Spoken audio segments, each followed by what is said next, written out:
नमस्कार, मैं हूं नितेश कुमार भड़ाना और आप देख रहे हैं स्वामी न्यूज। स्वामी न्यूज के इस टी टाइम बुलेटिन में आपका स्वागत है। आइए देखते हैं कुछ और खबरें। तोपजड़ा क्षेत्र के निवासियों ने क्षेत्र में स्थित खेल मैदान की बहाली और अव्यवस्थाओं पर एडीएम सिटी को ज्ञापन देकर खेल मैदान को सुव्यवस्थित करने की मांग रखी। तोपजड़ा क्षेत्र के निवासियों ने क्षेत्र के खेल मैदान के बेहाल और अव्यवस्थित होने के कारण एडीएम सिटी को ज्ञापन दिया गया। क्षेत्रीय पार्षद ने बताया कि स्मार्ट सिटी के तहत मैदान का कार्य जोर शोर से शुरू हुआ था, लेकिन अब मैदान पर कचरा डाला जा रहा है, इसलिए मैदान से कचरा हटवाकर वापस रखरखाव कार्य शुरू कराने के लिए ज्ञापन दिया गया है।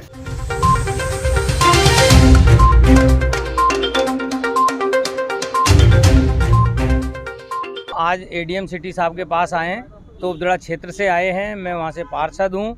हम आए हैं वहाँ, हमारे जो तोपजड़ा क्षेत्र का खेल मैदान है वो काफ़ी अव्यवस्थित हो रखा है। कुछ समय पहले उसका स्मार्ट सिटी के तहत जो बनने वाला था, काम होने वाला था, वो काफ़ी जोर स्तर से शुरू हुआ, परंतु अभी लगभग 1 महीने से उसका काम बंद पड़ा हुआ है।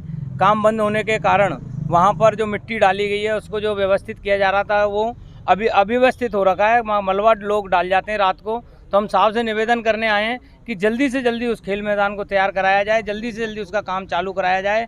और हम इस के ग्राउंड के सहयोग के लिए हमारे पूरे क्षेत्रवासी तैयार हैं। हम पूरी तन मन धन से वहाँ पर सहयोग करने को तैयार हैं। हम चाहते हैं कि शहर के बीचों बीच स्मार्ट सिटी के तहत एक अच्छा ग्राउंड, अच्छा खेल मैदान वहाँ बन करके तैयार हो, जिससे अजमेर वासियों के लिए, हमारे क्षेत्रवासियों के लिए और पूरे प्रदेश के लिए बहुत लाभ होगा और एक बहुत अच्छा बड़ा खेल मैदान बनकर के तैयार होगा। एडीएम सिटी साहब के पास मिलने आए हैं। एडीएम सिटी साहब ने हमको आश्वस्त किया है कि मैं आऊँगा, आज या कल वो वहाँ का पर आकर के मौका मुआयना करेंगे और उसका काम वापस। राजस्थान रोडवेज कर्मचारियों ने संयुक्त मोर्चे के बैनर तले अपनी विभिन्न मांगों को लेकर बस स्टैंड के बाहर 2 दिवसीय धरना दिया।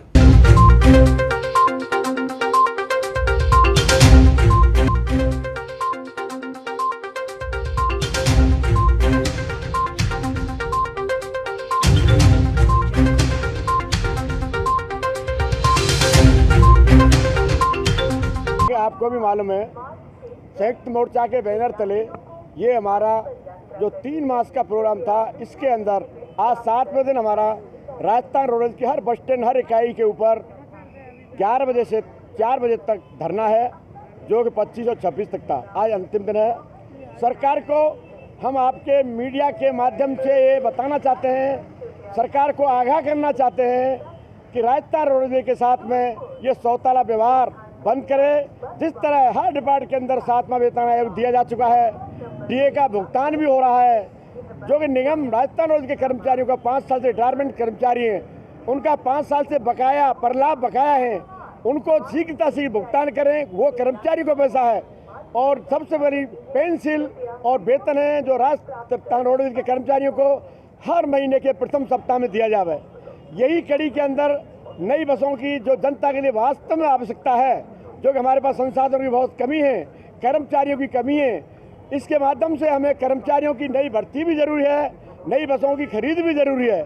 तो इस माध्यम से आपको हम सूचित करना चाहते हैं, श्रीमान मुख्यमंत्री जी, परिवहन मंत्री जी, हमारी मांगें जो जायज़ हैं उनको शीघ्र पूरा करें, अन्यथा राजस्थान सरकार का कर्मचारी, राजस्थान रोडवेज का कर्मचारी संयुक्त बैनर तले किसी भी तरह, किसी भी लड़ाई हद तक जाने के लिए तैयार है। या तो समय रहते हुए जो हमारे आंदोलन है, धरना, इसके बाद रैली और लास्ट के अंदर हमारी हड़ताल भी है, उस कदम तक जाने से पहले सरकार को सोच लेना चाहिए कि अपनी हड़ताल हटा के राजस्थान रोडवेज के कर्मचारियों जो हक है, जो भी परलाभ है, रिटायरमेंट कर्मचारियों का, नई बसों की खरीद, डीए, 7वां वेतन आयोग सभी को दें। इसलिए सरकार से हम आगाह करना चाहते हैं, समय रहते हुए अपना भुगतान कर दें। शहर में लगातार चोरों के हौसले बेकदर बुलंद हैं। इसी क्रम में कोतवाली थाना क्षेत्र में चोरों द्वारा 2 मोटरसाइकिल चुरा ली गई। यह पूरी घटना सीसीटीवी कैमरे में कैद हो गई।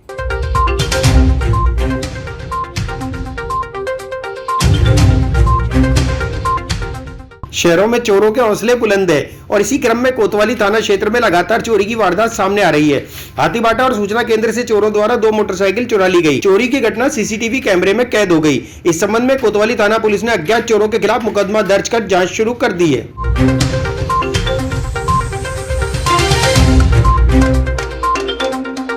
श्री राजू सिंह और श्री जितेंद्र जो अलग अलग व्यक्ति हैं जिन्होंने प्रकरण दर्ज कराए हैं, उन्होंने अपनी मोटरसाइकिल एक ने सूचना केंद्र, दूसरे ने शाम गली हाथीवाटा में खड़ी की थी, जो अलग अलग समय पर अज्ञात चोरों द्वारा चुरा ली गई है। इसमें हमें सीसीटीवी आधारित कुछ फुटेज मिले हैं और इसमें धरपकड़ हेतु हमारे द्वारा एक विशेष टीम का भी गठन किया गया है, जो सिविल वर्दी में आरोपियों की पतारशी करेंगे। इसके अतिरिक्त एक अन्य आईओ को हमने इसमें लगाया है। शीघ्र हम गंज थाने में महिला के साथ छेड़छाड़ और मारपीट करने का मामला दर्ज हुआ। इस संबंध में गंज थाना पुलिस ने आरोपियों के खिलाफ मामला दर्ज कर तफ्तीश शुरू कर दी है। दिनांक 24/8/2021 को थाने जब एक परिवार ने रिपोर्ट पेश की कि मेरे मकान के काम करा रही थी। उसी वक्त 4-5 व्यक्ति आए और उन्होंने काम करने से मना किया और हमारे साथ धक्का मुक्की की, जिससे हमारे कपड़े फट गए और मारपीट की हमारे साथ में, जिसके मुकदमा दर्ज किया जाकर अनुसंधान किया जा रहा है। फाउंडेशन फ्लोर दी लोटो की ओर से उच्च शिक्षा ग्रहण कर रही 100 छात्राओं की फीस के लिए 2.5 लाख रुपए के चेक वितरित किए गए। फाउंडेशन फॉर दी लोटो की ओर से उच्च शिक्षा ग्रहण कर रही 100 छात्राओं को फीस के लिए 2.5 लाख के चेक वितरित किए गए। Foundation for the Lotte school में आयोजित सादे समारोह में पालिका अध्यक्ष कमल पाठक, उपाध्यक्ष शिव स्वरूप महर्षि और संस्था के अध्यक्ष दीपू महर्षि ने छात्राओं को चेक वितरित किए। पार्षद विष्णु सेन भी इस दौरान मौजूद रहे। Foundation for the Lotte India द्वारा नर्सरी से कॉलेज तक निःशुल्क शिक्षा दिलवाई जा रही है। उसी के तहत आज 100 छात्राओं को फर्स्ट ईयर से लेके एमए फाइनल तक की उनको 2.5 लाख के चेक वितरित किए गए। उनकी अजमेर विद्युत श्रमिक महासंघ ने अपनी मांगों को लेकर हाथीवाटा स्थित कार्यालय पर 1 दिवसीय धरना प्रदर्शन किया। सारे काम को अस्त व्यस्त करके, सेवाओं को अस्त व्यस्त करके, घाटे को बढ़ाते हुए, कमीशन खोरी को बढ़ाते हुए, चोरवाड़े को बढ़ाते हुए, भ्रष्टाचार को बढ़ाते हुए आज का धरना पूरे प्रांतव्यापी धरना है और हर जिला सर्कल हेडक्वार्टर पर ही धरना है। इस धरने के माध्यम से हम राज्य सरकार को, मुख्यमंत्री जी को ये आगाह कर देते हैं कि ये जो निजीकरण कर रहे हैं, जबकि इन्होंने कर्मचारियों की नियुक्तियां करी है और पर्याप्त कर्मचारी भी जहां जहां पर है, उसके पश्चात भी ये निजीकरण किए जा रहे हैं। इस तरह से निजीकरण करने से एक तरफ तो ठेकेदारों का पैसा हमको भुगतान करना पड़ रहा है, दूसरी तरफ कर्मचारियों का पैसा भुगतान हो रहा है और सेवाएँ भी अटपटी होती है, क्योंकि ठेकेदारों ने जो भी काम किया है उन्होंने अपने यहाँ पर प्रशिक्षित कर्मचारी नहीं रखे हैं। मैं बिल्कुल ईमानदारी से कह रहा हूँ, एमडी साहब को चुनौती देके कह रहा हूँ, मुख्यमंत्री जी को चुनौती देके कह रहा हूँ, जितने भी इन्होंने ठेके दिए हैं और उन सब में जो है बिना ITI के काम, अप्रशिक्षित लोग काम कर रहे हैं और उससे क्या होगी, उनकी मौतें होगी और सेवाएं से स्थिति नहीं होगी सही अच्छी। और आज FRD जितनी भी हुई है उसमें सब में भ्रष्टाचार है, किसी का नाम दिया हुआ है यहाँ पर और काम कोई दूसरा कर रहा है। और MD साहब को ही मालूम है, सारे MDs को मालूम है, राजस्थान के सारे MDs को मालूम है। उसके पश्चात भी सिर्फ ठेकेदारों से कमीशन के आधार पर इन्होंने ये ठेके किए हुए हैं। अब मेरी मांग है कि सारे ठेके निरस्त किए जाएं।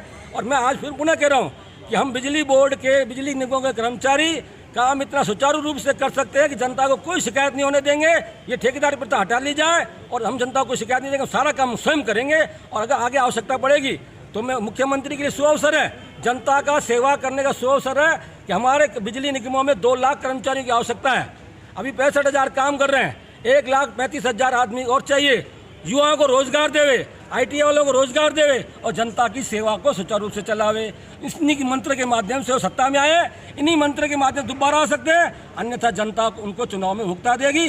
लेकिन हम भी ये कह देते हैं कि हमारी बात को अगर उन्होंने नहीं माना तो हम आज यहाँ पर धरना दे रहे हैं। उसके बाद हम अपना डिस्कॉम पे धरना देंगे, उसके बाद प्रदेश स्तर पर अनिश्चितकालीन धरना देंगे और नहीं मानेगी सरकार, उसके सरकार का घेराव करके उनको बाध्य करेंगे कि जनता की सेवा करनी ईमानदारी से करेंगे। और हमारे कर्मचारियों की भर्तियाँ होगी, कर्मचारियों की भर्तियाँ करनी पड़ेगी और ठेकेदारी प्रथा पूर्ण रूप से समाप्त होनी चाहिए। और आज तक का इन्होंने घाटा पहले कम किया था सरकार ने भुगता कर केंद्र से, अब वापस इन्होंने घाटा जो है 84,000 करोड़ कर दिया है और आगे भी ये घाटा इस तरह से बढ़ाते गए तो ये निगमों की जो अव्यवस्था है, कुव्यवस्था, ये सारे प्रबंध निर्देशों के कारण से मैं तो ये कहता हूँ जिस भी प्रबंधन निर्देशक को सरकार नियुक्त करे उनसे स्पष्ट कर ले कि उसके कार्यकाल में 1 रुपया भी घाटा होगा तो व्यक्तिगत भर के जाएगा, फिर कोई आना चाहे तो आवे। यहाँ तो इन्होंने ऐशगा बना रखा है, घाटा करके अपनी तिजोरियाँ भर के जो भी यहाँ से एमडी गए हैं उनकी संपत्ति की भी जांच होनी चाहिए। जितने भी अधिकारियों ने ठेका प्रथा अपनाई है उनकी संपत्ति की भी जांच होनी चाहिए। भ्रष्टों का तो ऐसे आवरण हो। राजस्थान विद्युत श्रमिक महासंघ के आह्वान पर अजमेर विद्युत वितरण निगम श्रमिक संघ के द्वारा आज हाथीबाटा स्थित अधीक्षण अभियंता कार्यालय अजमेर शहर वृत्त और अजमेर ग्रामीण वृत्त पर 1 दिवसीय धरने का कार्यक्रम आयोजित किया गया है। इस धरने का माध्यम से मुख्यमंत्री के नाम ज्ञापन अधीक्षण अभियंता महोदय को सौंपा जाएगा, जिसमें बिजली कंपनियों के अंदर निजीकरण के खिलाफ और बाकी जो कर्मचारियों की मांगें हैं, पूर्व में ज्ञापन दिए उन पर कार्रवाई नहीं हुई है। विद्युत कर्मचारियों को कोरोना वॉरियर्स घोषित नहीं किया गया है। लगभग निगम के अजमेर डिस्कॉम के 33 कर्मचारियों की मृत्यु पूर्व में कोरोना के कारण हो चुकी है। हम सब आज इस धरने के माध्यम से सरकार से मांग करते हैं कि प्रत्येक कर्मचारी को 50 लाख की जो सहायता सरकारी कर्मचारियों को दी गई है वो विद्युत कर्मचारियों को दी जाए। साथ ही निगमों के अंदर नए कर्मचारियों की भर्ती की जाए और जो दैनिक प्रकृति के काम ठेके पे दिए जा रहे हैं उनको रोका जाए और जो लगातार जो घाटा डिस्कॉम्स के अंदर बढ़ रहा है इस घाटे को रोकने के लिए जो पूरी प्रक्रिया है उसके ऊपर एक श्वेत पत्र लाए। चारागाह भूमि को अतिक्रमण मुक्त कराने के लिए मोजड़ी के ग्राम वासियों ने जिला कलेक्टर को ज्ञापन देकर अतिक्रमण हटाने की मांग रखी।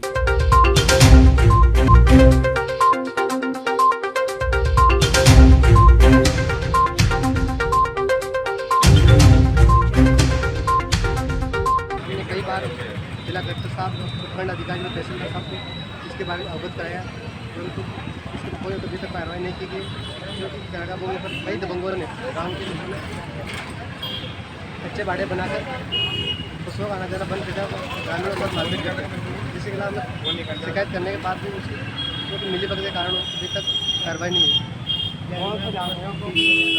मोराज से सापरंदा ग्राम पंचायत है, क्योंकि वो कई बार सरपंच साहब महोदय को इसके बारे में अवगत कराया, ग्राम पंचायत स्तर पर भी हुई दी शिकायत, परंतु अभी तक उसको कार्रवाई नहीं हुई। उपखंड अधिकारी साहब ने भी कहा जल्दी जो कार्रवाई करेंगे। अभी तक हमने 17 अगस्त को ये उपखंड अधिकारी जी व तहसीलदार साहब को ज्ञापन दिया था, परंतु अभी तक उनको कोई कार्रवाई नहीं हुई। सिर्फ विश्वास दिया जाता है, विश्वास के अलावा कुछ नहीं।